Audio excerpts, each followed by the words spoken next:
So I don't know if you saw this, but Melania did a event where she had an unveiling of the Barbara Bush stamp yesterday.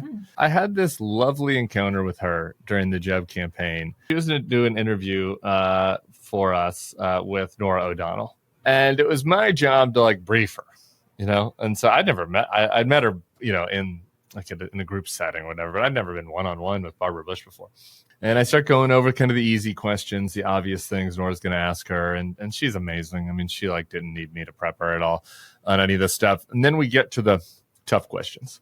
And I'm like, okay, well, they're going to ask you about Donald Trump. What are you going to say about that? And I don't have a tape of it, so I don't remember exactly what she said. But you know how sometimes when an old person like says a word and it's like they're spitting and saying a word at the same time, and she's like, despicable or something. Like she just looked like she wanted to throw up talking about Donald Trump and talking about how he is so horrible to women and how it's so appalling that he is in this position right now and how much she despises him. And then she like goes off for a full minute and then she looks at me and she goes, "But I'm not going to say that." I was like, okay, what are you going to say?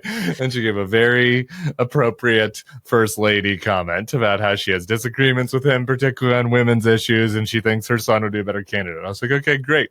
And it was such a delight to just be able to listen to her just get off her chest her absolute disgust on every level for for Donald Trump.